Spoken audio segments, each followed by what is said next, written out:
Baik, sampai pada praktikum terakhir ya. Praktikum terakhirnya adalah uji gradasi agregat kasar dan halus ya. Nah, ini yang kemudian akan saya ajari cara menghitungnya di bab ini juga ya. Tapi praktikumnya ini mungkin baru semester depan ya. Tapi cara menghitungnya dan cara menentukannya kalian harus tahu semester ini juga. Jadi di sini ada beberapa ilustrasi, saya terangkan dulu mulai dari mengoven agregat sampai kering ya. Jadi agregat yang digunakan untuk proses uji gradasi itu dalam keadaan kering ya. Jadi tidak ada mengandung air ya. Nah, kemudian disusun beberapa saringan ya. Jadi ini saringan banyak ini ya. Disusun bentuknya jadi seperti rantang seperti ini ya. Oke, disusun di suatu alat getar ya. Ini alat getar ya. Nanti kalau dinyalakan dia akan bergetar. Oke. Nah, kerikil atau pasir ini dimasukkan ke dalam saringan. Ya, saringan yang sudah ditumbuk-tumbuk seperti ini. Ini ukurannya berbeda semua.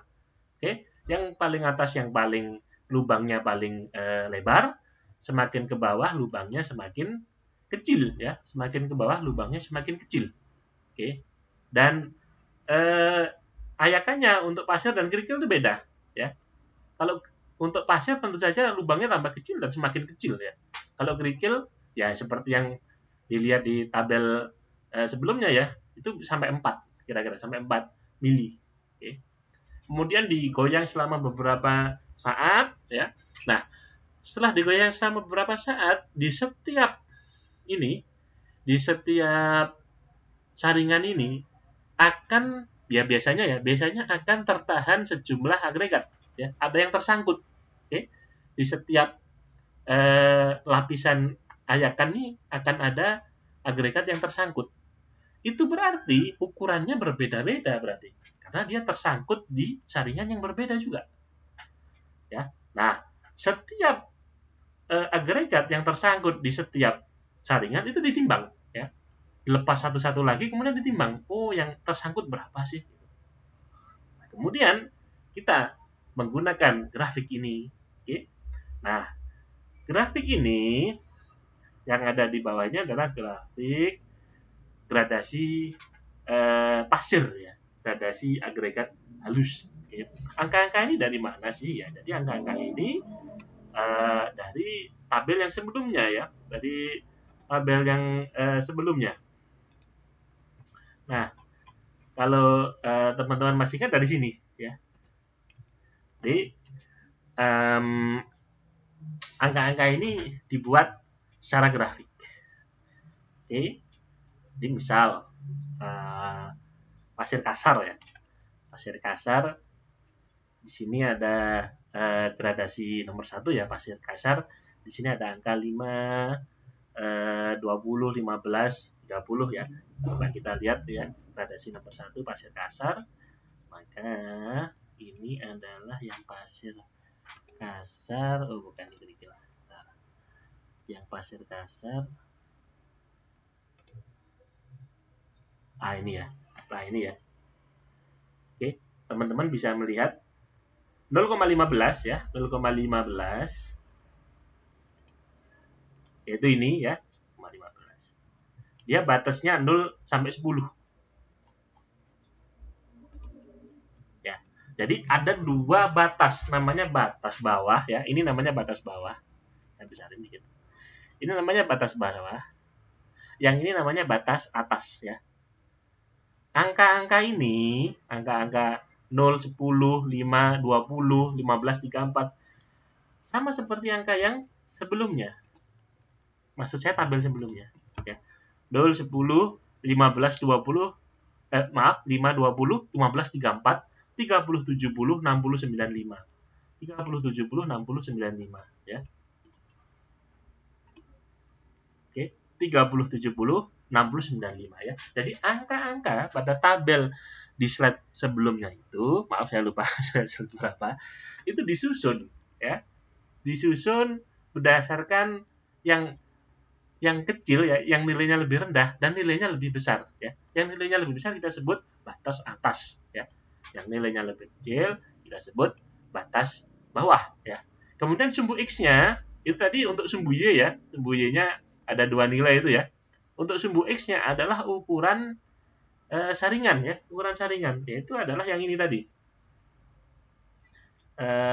Ya, ini ya. Ini dia. 0,15, 0,3, 0,6, 1,2, 2,4. Ya kita pakai yang SMI aja lah. Kita pakai yang standar Indonesia. Meskipun sebenarnya ya dari standar Amerika ya, dari ASTM itu tadi ya. Jadi angka-angka inilah yang kemudian dijadikan sumbu X ya, maksimum 9,6 ya. Nah, maksimum 9,6 di sini ya. Ya, jadi angka-angka di tabel itu digrafikkan. Ya, digrafikkan membentuk grafik seperti ini ya. Ini namanya zona pasir kasar ya, zona 1. Pasir kasar, dan ini banyak ya. Ada zona 2, oke, itu berdasarkan tabel di zona 2 ya, zona 3, dan yang terakhir zona 4 ya. Jadi pasir itu dibedakan menjadi 4 jenis zona ya. Maksudnya apa sih zona 1 sampai 4? Ini dia maksudnya ya. Zona 1 itu pasir kasar, zona 2 pasir agak kasar, zona 3 pasir agak halus, dan zona 4 pasir halus ya. Jadi kalau kalian ditanya pasir ini mutunya bagus apa enggak, nah kalian harus membentuk grafik seperti ini ya, untuk kemudian masuk kategori mana pasir itu, apakah dia kasar, agak halus ataupun halus gitu ya. Itu harus dicek dulu. Oke.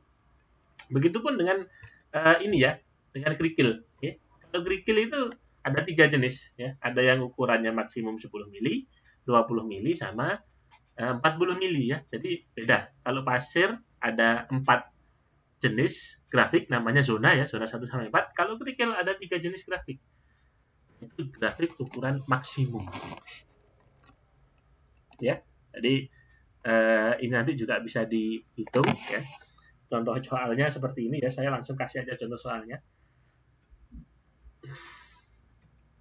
Ini dia. Oke. Jadi tentukan gradasi atau keseragaman bukan keseragaman ya, malah ketidakseragaman ya, karena gradasi itu adalah ukuran yang berbeda-beda. Ketidakseragaman dari pasir dan kerikil berikut ya. Jadi misal setelah dilakukan uji saringan ya, pengayakan, oh ternyata agregat ya, ini agregat halus yang tertinggal atau tercantol ya, yang nggak lolos di ayakan ukuran 9,5 itu 0 gram, jadi lolos semua. 4,76, oh ternyata tertinggal 45 gram ya. Di ayakan 2,38, oh ternyata tertinggal 87 gram ya. Jadi ini adalah data yang anggap saja kita ambil dari praktikum gradasi ya. Sedangkan ini adalah datanya kerikil ya. Jadi kita olah, tentukan jenis gradasi agregat di sampingnya. Oke. Untuk video selanjutnya saya akan bahas bagaimana cara membuatnya dan juga langkahnya ya, yaitu step by step-nya, supaya kalian paham gimana sih untuk menentukan jenis pasir dan kerikil dari suatu kelompok ya, suatu kelompok agregat ya. Jadi ini termasuk adalah pengujian ya, pengujian untuk menentukan mutunya. Oke. Sekali lagi, pasir dan kerikil yang tidak baik adalah yang agregatnya seragam ya. Jadi kalau nanti di tes dengan grafik ini, nanti dia grafiknya keluar gitu ya. Nah itu yang nggak kita inginkan. Nanti kita lihat ya di video selanjutnya, saya akan terangkan bagaimana menghitungnya dan menggambarnya ya, dengan bantuan software Excel saja supaya mudah.